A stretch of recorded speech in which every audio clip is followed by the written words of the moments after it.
একজন মুমিন মুসলমানের আমল, সমস্ত কর্ম, নেক আমল এবং নামাজ, রোজা, হজ, যাকাত সমস্ত ইবাদতের পূর্বে গুরুত্বপূর্ণ বিষয় যেটি হলো তা হলো আকীদা বা ঈমান। প্রকৃত ধার্মিক হওয়ার জন্য, প্রকৃত মুসলমান হওয়ার জন্য একজন মুমিনের 5টি আকীদা, 5টি বিশ্বাস আমাদের অন্তরে লালন করতে হবে যদি আমি প্রকৃত মুমিন, প্রকৃত ধার্মিক হতে চাই।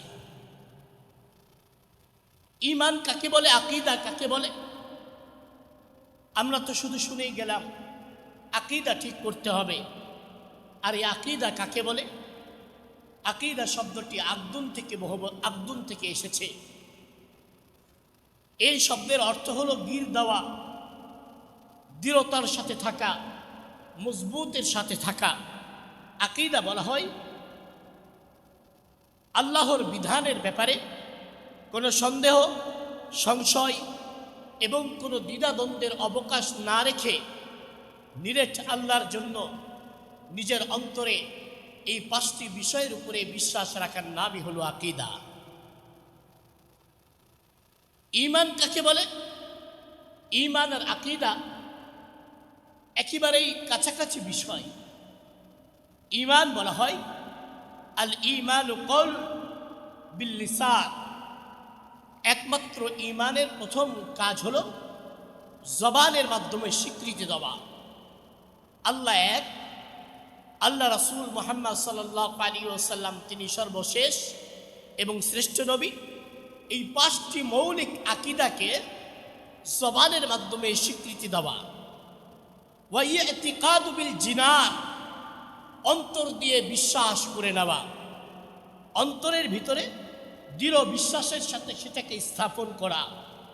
ওয়া আমালু বিল আরকান, এবং নিজের অঙ্গ প্রত্যঙ্গ দিয়ে আল্লাহর বিশ্বস্ত বিষয়গুলো, আল্লাহর আদেশ নিষেধগুলো মান্য করা এবং যেই বিষয় নিষেধ করেছেন তা থেকে দূরে থাকা। ইয়াসিদু বিত্তাআতি, আর ঈমান আল্লাহর অনুগত্য করার মাধ্যম দিয়ে বৃদ্ধি হতে থাকে।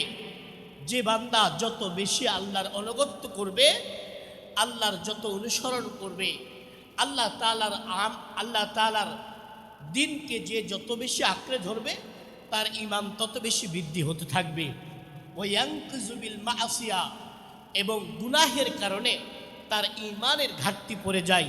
মানুষ যত গুনাহ করবে, যত পাপ করবে, তার ঈমান দিন যাবে তত কমতে থাকবে। এই হলো আকীদা এবং ঈমানের মধ্যে পার্থক্য। আকীদা মৌলিক 5টি বিষয়ের নাম, যেই মৌলিক বিষয়গুলোর উপরে দৃঢ়তার সাথে, মজবুতের সাথে বিশ্বাস করার নাম। আর ঈমান এই 5টি মৌলিক বিষয়গুলো নিজের অন্তরে জবানে স্বীকার করা, নিজের অন্তর দিয়ে বিশ্বাস করে আমলে পরিণত করার নামই হলো ঈমান। সম্মানিত মুসলিমবৃন্দ, আল্লাহ পাক রব্বুল আলামিন আমাদেরকে ঈমান এবং আকীদাকে বিশুদ্ধ করার তৌফিক দান করুক। সকলেই বলি আমিন। এখন প্রশ্ন হলো, একজন মুসলমানের জন্য কেন আকীদার প্রয়োজন? কেন বিশুদ্ধ আকীদার প্রয়োজন? কেন বিশুদ্ধ ঈমানের প্রয়োজন? এটা অতীব জরুরি। কেন? এটা আমাদের জানা খুবই গুরুত্বপূর্ণ। কেন? 1 নম্বর কারণ হলো, পৃথিবীতে আল্লাহ পাক রব্বুল আলামিন যুগে যুগে আম্বিয়া কেরামদেরকে পাঠিয়েছেন, নবীদেরকে পাঠিয়েছেন উম্মতের হেদায়েতের জন্য, রাসূলদেরকে পাঠিয়েছেন উম্মতের হেদায়েতের জন্য। তবে কোনো উম্মত, কোনো নবী উম্মতদেরকে দুনিয়াতে আসার পরে সর্বপ্রথম নামাজের আদেশ করে নাই, যাকাতের আদেশ করে নাই, হজের আদেশ করে নাই। সর্বপ্রথম যে দাওয়াত দিয়েছে সেটা হলো বিশুদ্ধ আকীদা এবং ঈমানের দাওয়াত। লা ইলাহা ইল্লাল্লাহ, আল্লাহ ছাড়া কোনো উপাস্য নেই। তুফলিহুন, কালিমায়ে তয়্যিবা পাঠ করো, কালিমায়ে শাহাদা পাঠ করো, আল্লাহর প্রতি সাক্ষ্য প্রদান করো, তুমি সফল অর্জন করবে। আর এই আকীদা তোমাকে জান্নাত পর্যন্ত পৌঁছায় দিবে। বলেন না সুবহানাল্লাহ। তাহলে বিশুদ্ধ আকীদা জানার জন্য আমাদের গুরুত্বপূর্ণ বিষয় হলো চারটি। কেন আমরা বিশুদ্ধ আকীদা জানব? এক নম্বর বিষয় হলো পৃথিবীতে যত নবী এসেছেন তারা সর্বপ্রথম আকীদার দাওয়াত দিয়েছেন, ঈমানের দাওয়াত দিয়েছেন। এই জন্য সর্বপ্রথম আমাদেরকে শিখতে হবে আকীদা এবং ঈমান। দুই নম্বর, কেন আমরা এই আকীদা শিখব এবং ঈমানকে কেন শিখব? কারণ প্রত্যেকটি আমল, প্রত্যেকটি নেক কাজ এই ঈমান এবং আকীদার উপরে নির্ভর করবে। কিভাবে? গ্রামের ভিতরে দুইজন ব্যক্তি আছে, একজন হলো হিন্দু ধর্মের লোক বা কোনো খ্রিস্ট ধর্মের লোক, আর একজন রয়েছে মুসলিম ধর্মের লোক।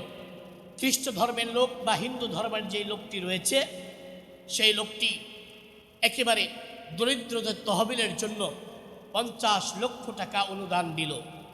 আর যে গরিব লোক আব্দুল মজিদ মুসলিম, সে মাত্র 50,000 টাকা দিল দরিদ্রদের জন্য।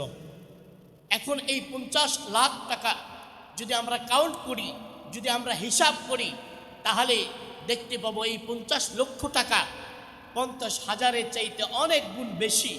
কিন্তু ওই হিন্দু ধর্মের লোকের ঈমান আর আকীদা থাকা না থাকার কারণে ওই 50 লক্ষ দান হওয়ার পরেও ওই 50 লক্ষ টাকার দান তার আখেরাতে কোনো ফায়দা দিবে না, বরং এটা মরিচিকার মতো হবে। দুনিয়ার তাকে এই সামান্য পরিমাণ সম্মান দিবে, আখেরাতে তার এই সম্পদের মূল্য তাকে কিছুই দেওয়া হবে না। কিন্তু ওই মুসলিম ভাই যে সামান্য অল্প কিছু টাকা দান করেছে, কিন্তু তার ঈমান ছিল, তার আকীদা ছিল, তার বিশ্বাস ছিল, আল্লাহর প্রতি অগাধ বিশ্বাস, তার সামান্য দামের ওই দানের প্রতিদান আল্লাহ পাক রব্বুল আলামিন কাল কিয়ামতের মাঠে লক্ষ গুণ বাড়ায়া তাকে দিয়ে দিবেন। বলেন না সুবহানাল্লাহ। তাহলে ঈমান এবং আকীদা শিক্ষা অর্জন করার দ্বিতীয় কারণ হলো কি? আখেরাতে আমাদেরকে জাযা প্রতিদান যে দেওয়া হবে এটা ঈমানের উপরে। আখেরাতে যে প্রতিদান দেওয়া হবে এটা ঈমানের উপরে। ঈমান থাকলে সে জান্নাত পাবে, ঈমান না থাকলে জান্নাত পাবে না। যদি দুনিয়াতে গুনাহ করে থাকে হয়তোবা একটু শাস্তি ভোগ করবে, আল্লাহর পক্ষ থেকে মনোনীত শাস্তি ভোগ করবে, তবে ঈমান থাকার কারণে একদিন না একদিন আল্লাহ পাক রব্বুল আলামিন ওই জাহান্নামের অগ্নিকুণ্ড থেকে তুলে ধুয়ে মুছে পরিষ্কার করে সর্বনিম্ন জান্নাত 10 দুনিয়া সমান জান্নাত তাকে দিয়ে দিবেন। বলেন না সুবহানাল্লাহ। তাহলে আকীদা ঈমান জানার দ্বিতীয় নম্বর কারণ হলো আখেরাতে আমাদের প্রতিফল হবে এই আকীদা এবং ঈমানের কারণে। তৃতীয় নম্বর কি? তৃতীয় নম্বর হলো আখেরাতে নাজাত পাবো হলো এই ঈমানের কারণে। আখেরাতে আমরা নাজাত পাবো ঈমানের কারণে। পৃথিবীতে অনেক মানুষ রয়েছে ভালো কাজ করে, ভালো আমল করে, নামাজ পড়ে, রোজা করে, হজ করে, যাকাত করে, আবার বাজারে গিয়ে সেজদা দেয়, আবার শিরক করে, আবার হিন্দুদের দেবতা পূজায় গিয়ে অংশগ্রহণ করে, পূজায় গিয়ে নিজের মাথাকে সেই দেবতার সামনে নিচু করে দেয়, মূর্তির সামনে নিচু করে দেয়।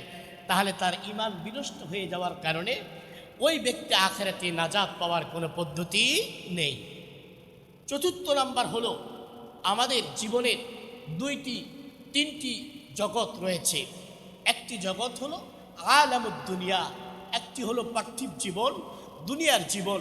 দ্বিতীয় নম্বর জগৎ হলো আলামুল বারজাখ, কবরের জীবন। পৃথিবীতে যত মানুষ রয়েছে একদিন দুনিয়া থেকে বিদায় নিয়ে চলে যাবে। পৃথিবীতে যদিও বা অনেক মানুষ আল্লাহকে অস্বীকার করে, অনেক মানুষ রাসূলকে অস্বীকার করে, তবে পৃথিবীর কোনো মানুষ মৃত্যুকে অস্বীকার করে না। মৃত্যুকে অস্বীকার করার কোনো মাধ্যম নেই, মৃত্যুকে অস্বীকার করার কোনো বিয়ম নেই, মৃত্যুকে অস্বীকার করার কোনো রকমের পরিকল্পনাও করা যাবে না। প্রত্যেকটি মানুষকে মৃত্যুবরণ করতেই হবে। তৃতীয় নম্বর জগৎ হলো আলামুল হাসর বা আলামুল জান্নাত, আলামুল আখিরা, আখিরাতের জীবন, পরকালের জীবন। আরেকটি জীবন হলো কবরের জীবন, আরেকটি হলো দুনিয়ার জীবন। মানুষ যখন দুনিয়া থেকে শেষ নিঃশ্বাস ত্যাগ করে কবরের জীবনে চলে যাবে, তখন ওই মানুষকে সর্বপ্রথম প্রশ্ন করা হবে না নামাজ কি পড়েছ, রোজা কি করেছ, হজ কি করেছ, যাকাত কি দিয়েছ, ভালো দান করেছ কিনা। সর্বপ্রথম তাকে জিজ্ঞাসা করা হবে মান রব্বুকা, আকীদার প্রশ্ন। মান হাদাল্লাযী বুইসা ইলার রাসূল ইলান নাস, এই ব্যক্তিটা কি যাকে মানুষের কাছে পাঠানো হয়েছিল। তোমার ধর্মের নাম কি ছিল, তোমার রবের নাম কি ছিল, তোমার নবীর নাম কি ছিল। কবরের প্রশ্ন হলো আকীদার প্রশ্ন, কবরের প্রথম প্রশ্ন হবে ঈমানের প্রশ্ন। এই জন্য মুসলমানের জন্য চতুর্থ নম্বর যে ঈমানের প্রশ্ন শেখা দরকার, এই কারণ সেটা হলো আমাদের জীবন যখন শেষ হয়ে যাবে কবরে আমাদের প্রশ্ন নিবে একমাত্র আকীদার প্রশ্ন, ঈমানের প্রশ্ন। কথা বলেন ঠিক কিনা? কবরে কোনো আমলের প্রশ্ন সর্বপ্রথম নিবে না, প্রথম প্রশ্ন নেওয়া হবে আকীদার প্রশ্ন। মান রব্বুকা, তোমাদের রব কি, তুমি কোন রবের পরিচয় নিয়ে এসেছ। তোমাদের রব কি দুনিয়ার কোনো মানুষ, তোমাদের রব কি দুনিয়ার কোনো মূর্তি, তোমাদের রব কি কোনো দুনিয়ার কোনো ধনাঢ্য ব্যক্তি, নাকি তোমাদের রব একমাত্র আল্লাহ। এই রবকে পরিচয় আমাদের জেনে নিতে হবে। প্রিয় ভাই, আজকে এই বাংলাদেশে শুধু বলি হাজারো যুবক পৃথিবীর অনেক বড় বড় আইডল, অনেক বড় বড় সিনেমার নায়ক, অনেক বড় বড় খেলোয়াড়, অনেক বড় বড় শিল্পী তাদের পরিচয় জানে, তাদের বায়োডাটা জানে, তাদের জীবন আদর্শকে ফলো করার চিন্তা করে। কিন্তু মুসলমানের ঘরের সন্তান আল্লাহর পরিচয়টা ভালো করে জানে না, আল্লাহর পরিচয় জানে না। আল্লাহর পরিচয় যদি আজকে না জানি আমরা, আল্লাহর পরিচয় যদি আমার অন্তরে লালন না করতে পারি, বিশ্বাস করুন খোদার কসম, যখন কবরের বাড়িতে যাবে আমি আর আপনি যাব, তখন মান রব্বুকা বলে যখন আমাকে জিজ্ঞাসা করা হবে তোমার রবকে, তখন আমি আমার রবের পরিচয় দিতে পারবো না। সেদিন বিপদে পড়ে যাব। রবের পরিচয় না দিতে পারলে আল্লাহ রাসূল হাদিসের মধ্যে এসেছে কাযাবতা আবদি, আমার বান্দা মিথ্যা বলেছে, যাও তাকে আফরিশুহু মিনান নার, তাকে জাহান্নামের বিছানা বিছিয়ে দাও। ওয়া আলবিসুহু মিনান নার, জাহান্নামের পোশাক পরিয়ে দাও। ওয়া আফতাহু লাহু বাবাল জাহান্নাম, এবং জাহান্নামের দরজাগুলো খুলে দাও, তাকে জাহান্নাম থেকে শাস্তি দিতে থাকো। বলেন না নাউজুবিল্লাহ।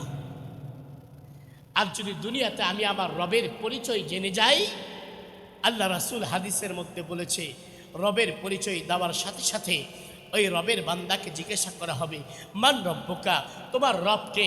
তখন বান্দা ডাইরেক্ট বলে উঠবে ও ফেরেশতা, দুনিয়াতে 60 বছর জীবিত ছিলাম, ওই রবকে ভুলি নাই। 70 বছর জীবিত ছিলাম, ওই রবকে ভুলি নাই। 80 বছর জীবিত ছিলাম, ওই রবকে ভুলি নাই। সামান্য মুহূর্ত হলে মাত্র 3 গজ নিচে আমাকে দাফন করে দেওয়া হয়েছে, এই সামান্য সময় আমি রবকে ভুলতে পারি না। আমার রব আল্লাহ। আল্লাহ বলবে সাদাক্তা আবদি, আমার বান্দা সত্য বলেছে, যাও তাড়াতাড়ি জান্নাতি পোশাক পরে দাও, তাড়াতাড়ি জান্নাতি লেবাস পরে দাও, তাড়াতাড়ি জান্নাতি বিছানা বিছিয়ে দাও, আর জান্নাতের গেট খুলে দাও, আর ঘুমানোর ব্যবস্থা করে দাও। বলেন না সুবহানাল্লাহ। হাদিস থেকে বলছি। প্রিয় ভাই, চলুন আমরা রবের পরিচয় খুঁজি, আমার রব কত দয়ালু। প্রিয় ভাই, আল্লাহ পাক রব্বুল আলামিন আমাদের যে আকীদার প্রয়োজন, তার গুরুত্বপূর্ণ বিষয়, কেন আমরা আকীদার প্রতি বিশ্বাস রাখবো, এর 4টি বিষয় আমি আপনাদেরকে বলেছি। 1 নম্বর বিষয় হলো সমস্ত নবীগণ আল্লাহর দাওয়াত দিয়েছেন, আকীদার দাওয়াত। যেখানেই এসেছেন, যেই নবী এসেছেন, সর্বপ্রথম দাওয়াত দিয়েছেন একমাত্র আল্লাহর বিশ্বাসের দাওয়াত। 2 নম্বর হলো ঈমানের দাওয়াতই হলো এমন একটা দাওয়াত, এই দাওয়াতের মাধ্যমে, এই ঈমানের কারণেই ভালো মন্দ কাজের আমলের নির্ভর হবে, সওয়াব পাওয়া যাবে। ঈমান না থাকলে কোনো আমলের সওয়াব গ্রহণযোগ্য হবে না। 3 নাম্বার হলো এই ঈমানের কারণে আখিরাতে মানুষ নাজাত পাবে। 4 নাম্বার হলো এই ঈমানের প্রশ্ন সর্বপ্রথম আমার আপনার কবরে নেওয়া হবে। প্রিয় ভাই, আল্লাহ পাক রব্বুল আলামিন এই ঈমান আকীদা সম্পর্কে কি বলছে, চলুন আমরা শুনে আসি। এই আকীদা সম্পর্কে আল্লাহ পাক রব্বুল আলামিন তার পবিত্র কোরআনুল কারীমের সূরাতুল বাকারার 144 নম্বর আয়াতে আল্লাহ পাক রব্বুল আলামিন কি বলছেন? আল্লাহ পাক রব্বুল আলামিন বলছেন قد نرى تقلب وجهك في السماء فلنولينك قبلة ترضاها فول وجهك شطر المسجد الحرام আল্লাহ রাসূল মদিনায় হিজরত করলেন। মদিনাতে হিজরত করার পূর্বে আল্লাহ রাসূল বাইতুল্লাহর দিকে নিজের কিবলাকে দিয়ে নামাজ পড়তেছিলেন। আল্লাহর আদেশে আল্লাহ রাসূল 16 থেকে 17 মাস পর্যন্ত বাইতুল মুকাদ্দাসের দিকে নামাজ পড়লেন। কিবলা বানিয়ে দিয়েছেন বাইতুল মুকাদ্দাসকে আল্লাহ। আল্লাহ বলেছেন, মুহাম্মদ আপনি এখন আপনার কিবলা করে দিন বাইতুল মুকাদ্দাসের দিকে। বাইতুল মুকাদ্দাসের দিকে আল্লাহ রাসূল নামাজ পড়ছেন। নামাজ পড়তে পড়তে বারবার আসমানের দিকে তাকাই।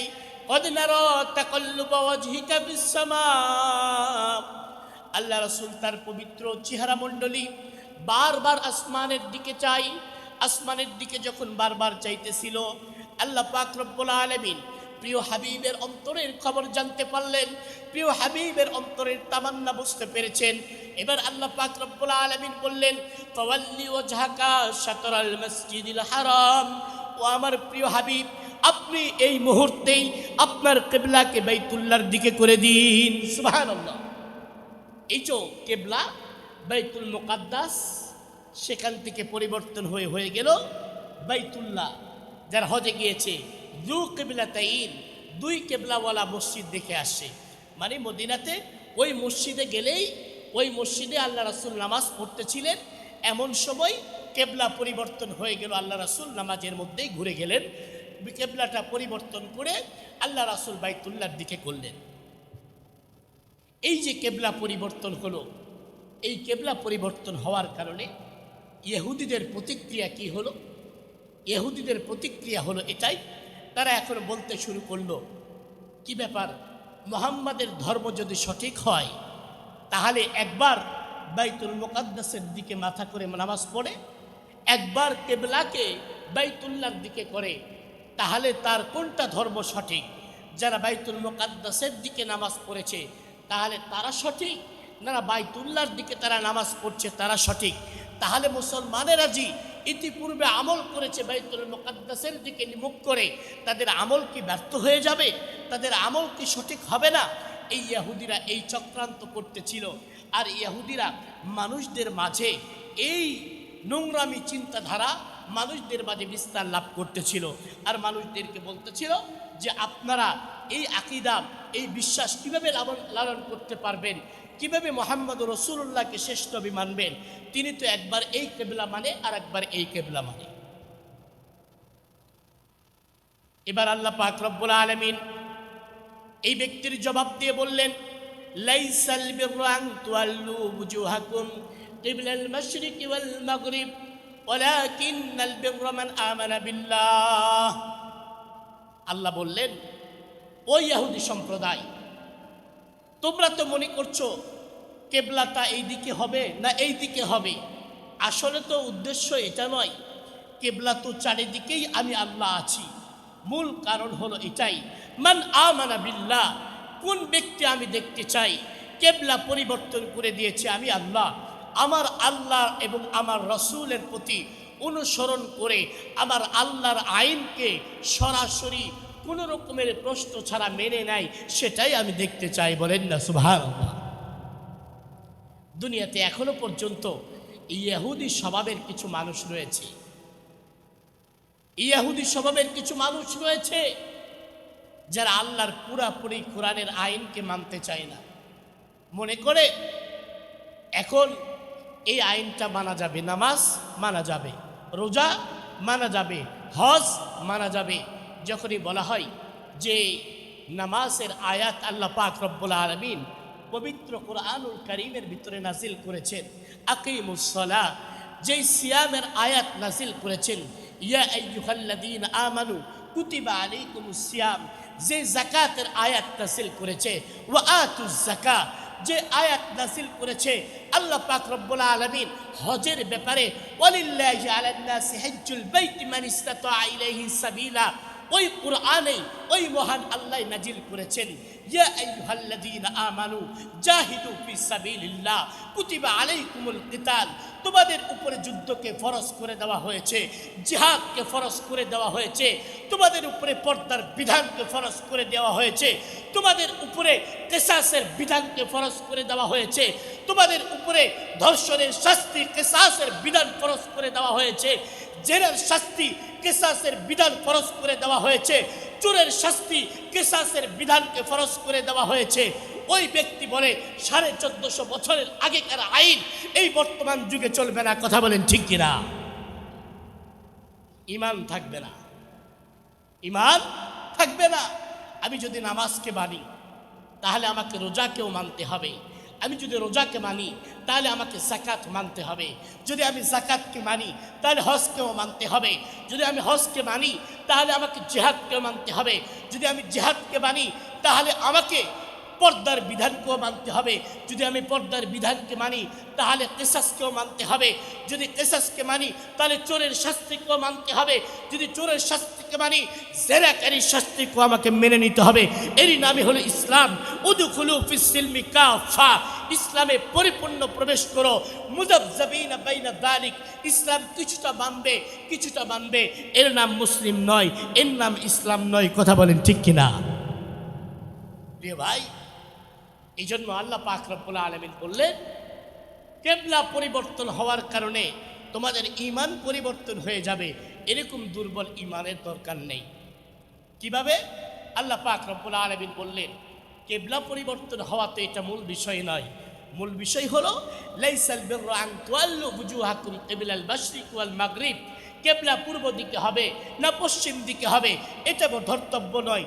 ধর্তব্য হলো মান আমানা বিল্লাহ, যে আল্লাহর প্রতি বিশ্বাস রাখবে, এক আল্লাহকে ইবাদতের যোগ্য মনে করবে, রব্বানিয়াতের যোগ্য মনে করবে, উলুহিয়াত মনে করবে, একমাত্র ইবাদতের যোগ্য আল্লাহ মনে করবে, একমাত্র সৃষ্টিকর্তা আল্লাহকে মনে করবে, একমাত্র জীবনদাতা আল্লাহকে মনে করবে, পৃথিবীর সমস্ত বিষয়ের ব্যাপারে এক আল্লাহকে মেনে নিবে, সেই হবে প্রকৃত মুমিন। এক নম্বর বিষয় আল্লাহর প্রতি অগাধ বিশ্বাস। শুধুমাত্র একদিক থেকে নয়, আমরা অনেকেই আল্লাহর প্রতি বিশ্বাস রাখি, আল্লাহ এক অদ্বিতীয়, আবার গিয়ে মাজারে টাকা চাই, আবার মাজারের নামে মান্নাত করি। শাহজালালের মাজারে যাই, আমাদের বগুড়া এই যে শাহ সুলতান বলখির মাজারে গিয়ে মুরগি পোলাও দেয়, যেখানে একটা বড় গাছ দেখলে সে গাছে দাঁড়িয়ে দাঁড়িয়ে লাল শালু টাঙ্গাইয়া সেখানে গিয়ে আমরা পোলাও দিয়ে সিন্নি দিয়ে চলে আসতেছি, মান্নাত করছি, আমার সন্তান যদি বেঁচে থাকে তাহলে অমুক গাছের দরবারে গিয়ে আমরা মোরগ পোলাও দিব। প্রত্যেকটা জিনিস শিরক, মনে রাখবেন এগুলো শিরক, এগুলো শয়তানের পক্ষ থেকে।